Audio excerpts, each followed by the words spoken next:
pledge allegiance to the flag of the United States of America and to the republic for which it stands, one nation, under God, indivisible, with liberty and justice for all. Okay, Madam Secretary, could you take the roll call, please? Mr. Diliberto. Here. Mr. Akmanowitz. Mr. Kern. Here. Ms. Mitchell. Ms. Weed. Mr. Anderson. Mr. Jackson. Here. Mr. McCucci. Here. And Mr. Klein. Here. Thank you. A couple of announcements. This meeting is being recorded by the board secretary, and I would like to mention that this is U.S. Teacher Appreciation Week. So to all our teachers out there, thank you for everything that you do. We appreciate you very much. It's also Nurses Appreciation Week. I'm sorry? It's also Nurses Appreciation Week. Nurses? Okay. Well, we certainly appreciate our nurses too. Thank you. Special teaching nurses. Like drop. There you go. Okay, well, that moves us to the general public comment portion of the meeting, and I understand we do have one person that has signed up for public comment. Kurt First 2 minutes, Kurt, not 5. Kurt Handel. Looks like a senior classroom right now at high school. Attendance, not here, not here. Kurt Handel, Milford Township, but I guess I'm here wearing many hats. First of all, I'd like to thank the board. Last week you recognized the high school wrestling program and winning the title and the guys that made it a state show. I appreciate that. The guys worked really hard. Sorry I couldn't make it. I already had a previous engagement. But thanks for recognizing the guys. I was thrown in last minute here, asked to come to speak to all of you about the presentation that was given at the last board meeting about taking the middle school programs, athletic programs, and consolidating them into one varsity program. To be quite honest with you, as a head coach of the high school who's responsible for the 7 to 12 programs, I did not know that that was being presented last week. I don't know if that's a done deal or if that's a discussion or if that's something you even vote on. I don't know. But we're working on trying to sit down and find out exactly what's going on with that and what might be happening down the road with that. I'm here primarily for myself, to speak about myself, but we did have a meeting. All the head coaches of the high school got together. We've sort of put some questions together, but I didn't feel it was appropriate to bring here tonight because we just don't know enough of what's going on with that situation. But I'm here to say that I think it's not a good proposal to be taking away opportunities from our young kids to have the ability to be able to jump into a starting position. It has really produced a lot of kids that wouldn't have played a sport. For instance, I'm going to speak about my sport of wrestling. I've had many of young men who started, and ladies, a few ladies, that started in 7th grade. First year wrestler, they didn't know a thing. They didn't know what a headgear was. They don't know how to do anything. They went out and they got their butts kicked. You know, they got their butts handed to them.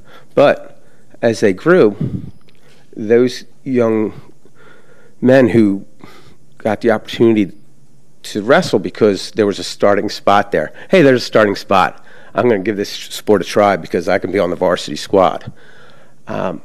They were crucial in us winning many of the league titles that we've won over the years. I've had a couple that have even made it to the state tournament. And if that opportunity, that position wasn't filled, I should say if it was filled, they would never have had that opportunity. So every one of the sports is different. Each one brings a unique piece to it. But I instead of making a wholesale change, a knee-jerk reaction, in my opinion, and decreasing that opportunity, I would like to see us look at why, since we've combined the two programs, why has our number of students participating in extracurricular activities dropped? Why is that? I don't teach at the middle level. I don't know that for I don't know. That would be the big piece that I'd really, before we start making changes, take a look at some of the reasons why. Another thing with our middle school program is if we go to one varsity program, that'll take another competition out of the kids' schedule. And I don't know if you've ever looked at the middle school athletic schedule.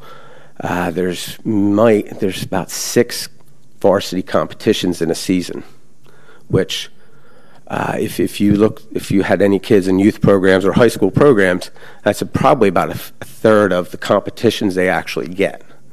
So our middle school programs are truly an intramural program already, and I think one of the recommendations was to start an intramural program.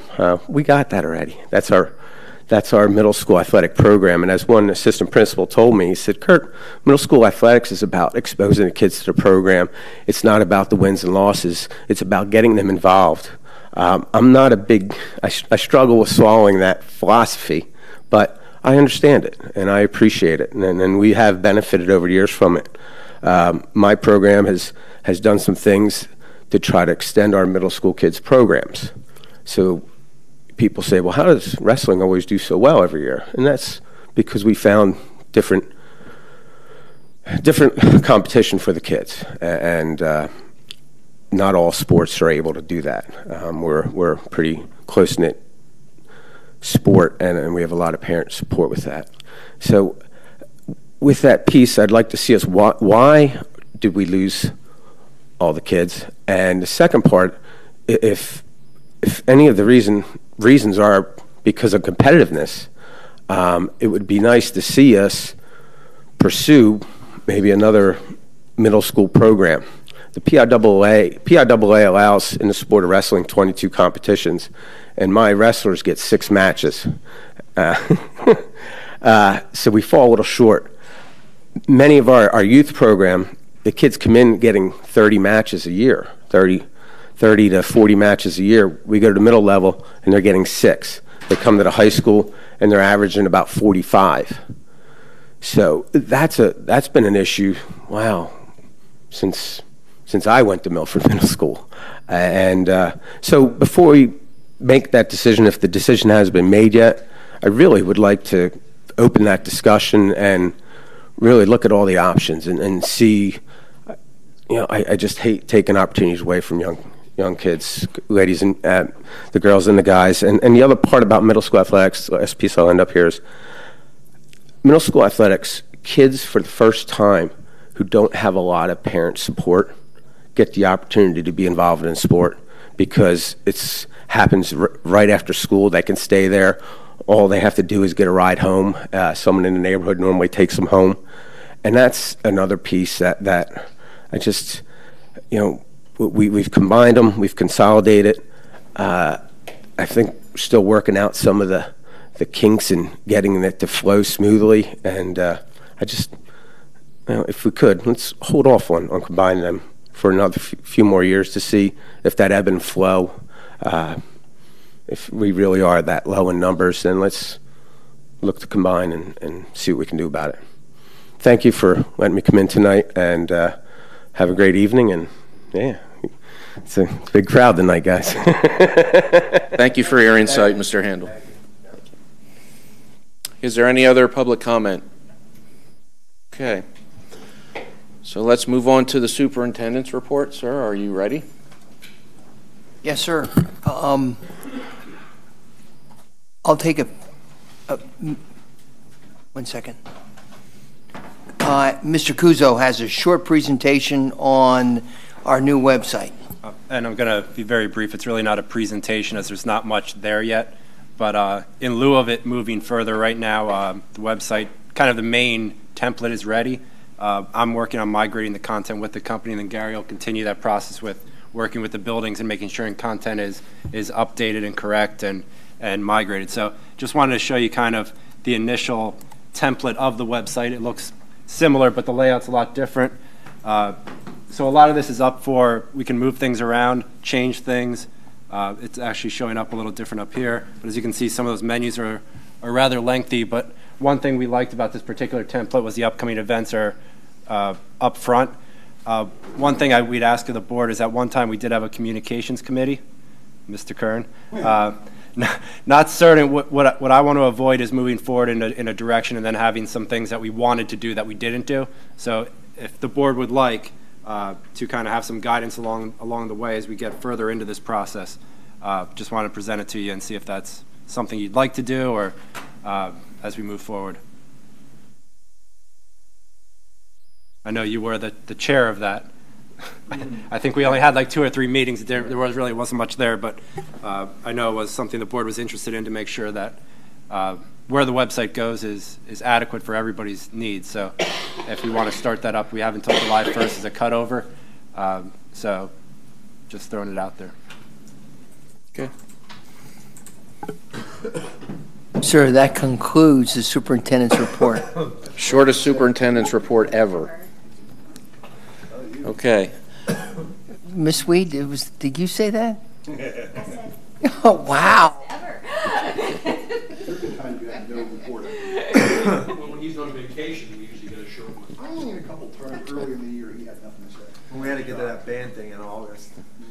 All right, we're going to move on to the NIDIG renovation bid awards. Before we start, we did have a facilities committee meeting, and I'm going to ask Mr. Diliberto just to review that, if you would, sir, because it kind of ties in with what we're going to be discussing next. Thank you. So last Thursday, the facilities committee met. We reviewed the NIDIG renovation program. Mr. Lynch described the bids as a very successful bid process. During that meeting, we reviewed what was bid and also with the alternates, and that's what we put in front of everybody today for vote, and it did actually come in under budget, so that was another pleasant surprise. Okay. Thank you, Mr. Diliberto. And that moves us to the NIDIG renovation bid awards. They consist of the approval of construction contracts for the NIDIG Elementary School addition and renovations project. We are looking for a motion to approve the construction contracts with Lobar Inc., Guy M. Cooper Inc., Borough Developers Inc., and Stanrock Plumbing Inc. for the NIDIG Elementary School project as presented. The Lobar contract is worth $15,855,000. The mechanical construction contract with Gary M. Cooper is $3,573,000. The electrical construction with Borough Developers came in at $2,762,500, and the plumbing construction is Stanrock Plumbing, and that is $1,422,500.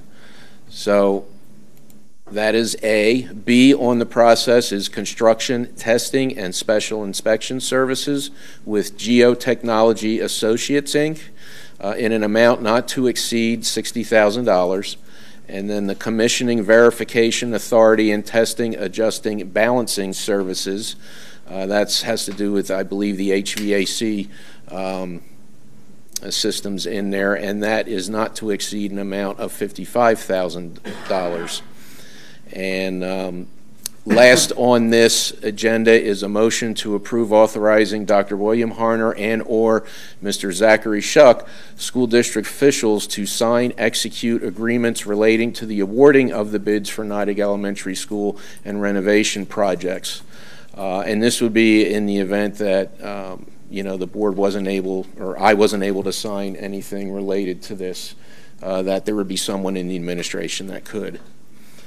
So, with that said, do I have a motion to approve the NIDIG Elementary renovation project bids as presented? So moved. Ms. Weed, do we have a second? I'll second. Ms. Mitchell, discussion. Can I get some input from our friends at Dewey? Or Schrader, is Dewey here today? I don't see anybody. They're supposed to be, but not yet. Okay, I'm not sure if Schrader can answer these questions then. Questions about our insurance for the labor and the construction. We've had a number of construction projects over the recent years where everything was done and wonderful, and all of a sudden we see a leak somewhere or a failure, I mean, I want to make sure, I imagine that's standard protocol, but I want to make sure that should things begin to fail, we're not going to have any trouble getting these contractors back to fix things. My name is Danielle Hoffer with Schrader Group, and unfortunately, Jamie couldn't make it tonight, so he was sending Mike Spanafora, and he's on his way. So I got a text here while we were talking. And David's in North Carolina, so I have the good privilege to be in front of you tonight to talk to you about the wards. As far as the insurance is concerned, built into the construction contracts are a warranty period that can be either 1 or 2 years. Builder's risk insurance is something that the district also purchases for the project. As far as insurance, if anything catastrophic would happen during the course of construction, it's covered on the insurance policy. Do you want to add anything to that? The only thing I would add is we do keep retention on the contracts. I forget the number off the top of my head, 10%, I believe, retainage. And then we also have liquidated damages, too, if it's not done within the specified periods. I guess another question I would have would be, during the construction, the oversight, I'm assuming, again, that Dewey is doing the majority of the oversight for the building itself. I know for the high school we had a board member who was a retired contractor to some sort who enjoyed strolling the halls and pointing out things he wasn't thrilled with. But I want to also, one of the problems we had with I believe, that we had with the previous construction manager was their inability to cease construction when they found something that was seriously lacking, and to have some kind of authority to make the contractor bow to our wishes, so to speak, to get things done right. So I want to make sure that that is in some manner included in these contract documents, because we don't want to be in there, the contractor saying, well, this is the way the plan said we have to do it, or this is the way we've always done it, and you don't know what you're talking about, that kind of stuff. So over the course of construction, you'll have Dewey Construction Management on site full-time. We have bi-weekly, there are going to be weekly meetings with the contractors, bi-weekly meetings with the design professionals that are also going to be at the site to do observations and look at what's happened over the course of the last 2 weeks. If there's any issues that come up, we immediately bring it to the owner's attention, and collectively we make decisions of what we need to do to resolve the issue, either through and here's Mike walking in right now, to look at whatever changes that we need to rectify the situation. I will turn it over to Mike. I'll restate my question. Yeah, and you might want to also talk about what your role will be in the construction project. Come up to the mic.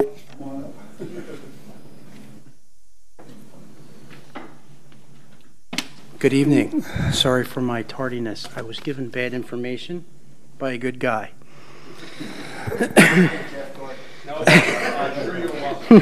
Yeah, lawyers aren't good guys.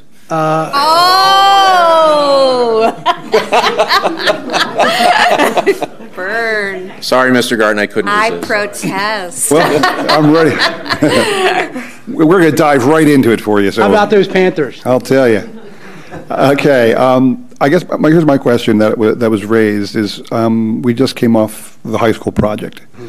And what we had there was a board member who was a retired contractor of some sorts, who spent a lot of time wandering the halls of the construction project and pointing out things he was not happy with. We don't have that here. No one here is going to be wandering the halls, but I want to make sure that somebody from your firm is going to have that role. You can't stand behind a contractor as you build, and I understand that. But other than weekly meetings or bi-weekly meetings or once in a while, how much active oversight are you going to have going in there, making sure everything's done right?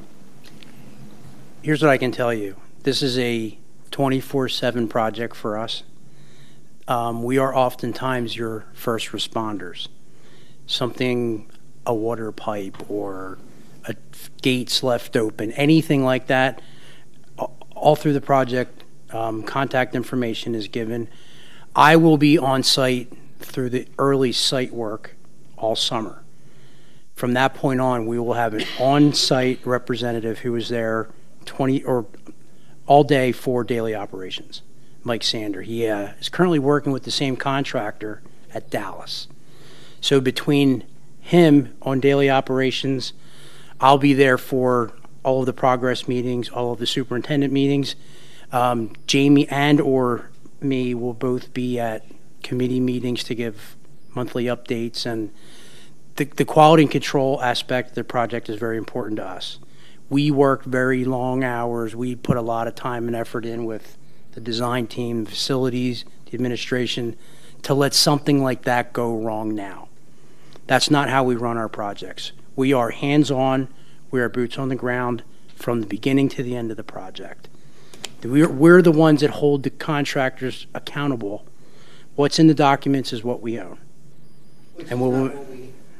Sir, as you know, this is not what we had in the relationship with Turner when I arrived.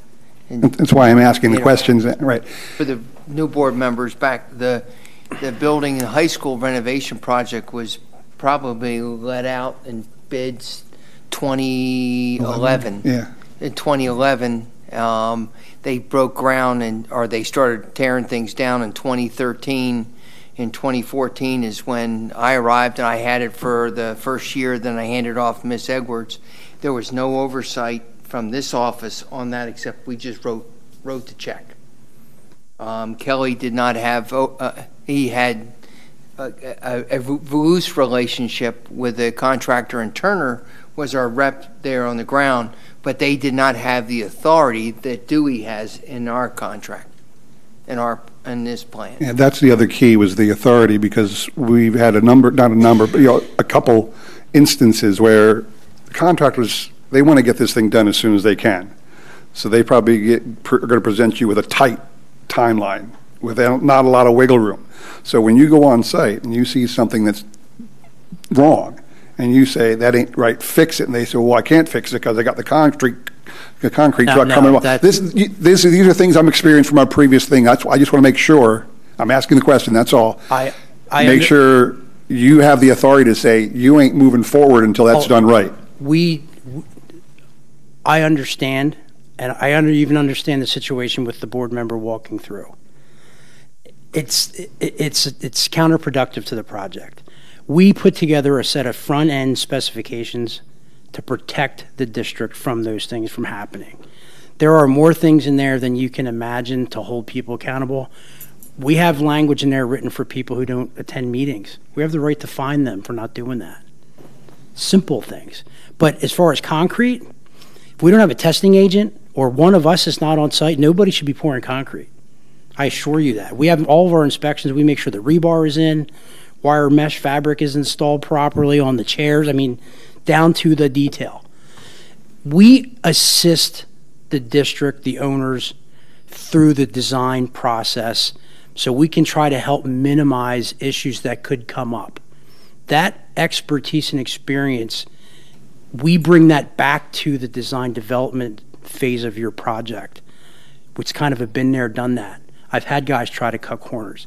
I've also had guys, made them tear down entire sections of masonry walls because I wasn't there to witness rebar, or they're not where they're supposed to be based on the schedule, not just by location, but by date. We're there in your best interest to make sure that this gets built the way that it's documented by the contract. So rest assured, this is not an open shop where people just come and do what they want at their own schedule. If they don't give us schedule updates every month with their application, they don't get paid. We have tools in there to protect you from, I guess, non-quality workmanship. We have one of the things that we approve was the construction testing. That's part of tonight's approval. There's a reason for that. And we have total control of coordinating them, getting the test results, filing all the reports the way that they're supposed to be managed. All of that goes on throughout the process of this project. I can't speak to what happened at your high school project. It doesn't sound like it would swimmingly, but that's not how Dewey runs projects in the field. I assure you that. Okay. Any other discussion? Okay. Were they good answers, though? Were they correct? They're correct answers, yes. It sounded a lot like Yeah, what came to talk to us initially early on. That's one of the things that I remember about Gotcha. the conversation. If you have a question or comment through the whole thing, call me directly, and I'll make sure I take care of it. All right? Thank you, sir. You're welcome. Okay. Anybody going to go over and walk through the building? Anybody know? I have no plans. Well, we have an engineer. You know what? Yeah. I think we just send a drone. We have our experts to do this. We just didn't. They weren't doing it last time. That's what I'm saying. That's all. All right, time to vote.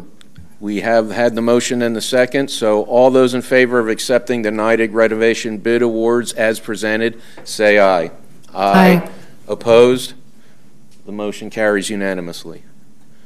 Next is public comment on the facilities consent agenda being presented tonight. Seeing no public comment, we'll move on to the facilities consent agenda. First item A is approval of the band tower for the QNB field. Item B is approval of the prefabricated concession stand and bathrooms for the QNB field. Item C is authorization for school district officials to sign band tower, concession stand, and bathroom contract agreements for bids. Next, we need a motion to approve the facilities consent agenda as presented. So moved. Mr. Jackson, do I have a second? Second. Ms. Weed, discussion. Okay. Hearing no discussion, all those in favor of accepting the facilities consent agenda as presented, say aye. Aye. Opposed? Motion carries unanimously. Okay, public comment on the human resources items being presented for a vote. Seeing no public comment, the human resource consent agenda. We have professional staff. And that is it. So, vote on the human resources consent agenda as presented. Do I have a motion to approve the personnel items as recommended? So moved. Mr. Kern, do I have a second? Second. Mr. Jackson, discussion? Sir? Before you vote on these things, I'd like, if I could, have Dr. Hoffman talk about our recruitment efforts, the interview efforts, and sure. all that, to include a Chinese teacher. From the last week. I saw Dr. Hoffman? Teachers. I saw that. I'm not going to be about to be somewhere else, so I have to. Right when I'm about to speak. Stage left. We all saw that. Thank you, Mr. Gardner. And I was only kidding about lawyers not being good guys, okay? Take it up with your fellow board member. I think. Yeah, She could be right. He's still feeling slighted there. I do. Thank you. Have a good night. Thank you. So just to give you a little bit of an update, I know that we've had a great number of positions posted this year and have really been trying to focus our attention on early recruitment of teachers so that we can get the best candidates. And we spoke at the last board meeting about how we have moved our hiring process up and did many of our interviews in the month of April, which is early for our district. And I think that it really shows in the quality of the candidates that we were able to secure. That doing so was really a great move on our part. We have, at the high school alone, hired 13 teachers so far. We have some of them that are still waiting to submit their final paperwork or finish the last round of interviews, but we've selected 13 teachers in math, RELA, social studies, special education, and science. We're still trying to finalize. Those interviews are today and tomorrow, but the rest of the positions have been filled, which is very exciting. For all of those together, we have screened just over 350 applications total, and I have completed just over 60, I think it's 61 interviews now over the last couple weeks to find these candidates. So certainly I can say that the people that I'm bringing to you, I feel very strongly about are great additions to our Quakertown Community School District. In the middle level world, I've been working with Dr. Bubser on making sure that her positions are filled as well. We have a RELA position that was an internal transfer that we're very happy with. And recently, much to my surprise, I have to admit, we had 2 very high-quality Mandarin candidates. So after having that posted for a long time and being unable to find anyone within, it was 12 hours. Within 12 hours, we had 2 applicants and really had a tough decision on who to select. So that's a great place to be. So we did offer that position to an individual, I guess, or did she not finish? Maybe not. Tomorrow? She's doing human. Okay. Okay. Well, then I won't misspeak, but we're hoping for that. And then, as I said, our final piece at the high school is hiring the chemistry and biology positions that we have, and then a computer programming teacher. And while I have the microphone for everyone that's watching out there, if you know anyone who's interested in becoming a computer programming teacher at Quakertown Community Senior High School, it's posted and you can apply for it. We'd love to have you on our team. So other than that, I think we're in a real great place. What are you doing? No, that's a good idea. I'm trying. Maybe someone's watching and they didn't know we had it as an opening. I'm hopeful. So I think that we're in a very good place. I appreciate the board providing this support a couple meetings ago to allow us to go ahead and start advertising for these positions, even though we weren't at the final budget, because I really do believe, particularly in special education, but also in the math and sciences, that being able to post those positions well ahead of June allowed us to get some really high quality candidates. So thank you for that. So I have a question with regard to hiring. Do you guys, I imagine there's a lot of student teachers that come through. Are you able to kind of skim off the top of the folks that you know that are? Sure. So actually, in recent years, we have not had as many student teachers as we've had, and I think that really has to do with the decline of people coming out of teacher education programs in general. So it did used to be that in any given year, you could walk into a building and you could see sometimes as many as 3 student teachers in that building. And I think, Mr. Shuck might know the actual numbers, but I think we're lucky if we get maybe 2 a year at this point. We really just don't see that many people coming in. Certainly we look for them. Mostly we look for our long-term subs, people who have been in our district, in our classrooms, being a part of our new teacher academy, working with our teachers and our coaches, my office, every day. And certainly we still have them interview and go through the process. This year, actually, several of our candidates that we ended up hiring at the end of the process with external candidates and with what we know still rose to be someone we would hire again and offer a contract to. So that's where we get most of our staff from. It's kind of like a year-long job interview. See what they participate in, how they are with the students, how they interact with us, what the principal thinks about their participation in their classroom instruction. And that's a really great place to be because you've seen them, and now you get to have them be a full-time part of your community. I can speak. We had one long-term sub had been on our team in our district for 8 years as a long-term sub. Got himself certified in five different areas, so he was flexible, and he knew that we would bring him in, but we weren't hiring because we didn't have the retirements. But as soon as we got a retirement in his certificated areas, at least one of the certificated areas, he got a job right away, and he got that tenure. So he had 8 years. So he starts work, or 7 years, and that year that he was a contract, he had 8 years of experience. Jumped right up on the pay scale. So that's the way we build loyalty up to the organization and select our candidates. Thank you, Dr. Hoffman, and thank you, Dr. Horner. Any further discussion regarding the Human Resources Consent Agenda? I'd only point out that there's a couple positions in here that are on the proposed budget, so. Okay. We commit to this, we commit to the budget. No going back. We approved the budget Sure. temporarily. Yes, I know. We did approve it really already, though. The official one doesn't come out until June. June 6th. Yeah. So you can kind of squeak it out until the last minute, just let everybody know. All right, all those in favor of the Human Resources Consent Agenda as presented, say aye. Aye. Opposed? Motion passes unanimously. Okay, dates for board member calendars. We have on May 9th is a Finance Committee meeting in Board Caucus Room number 3.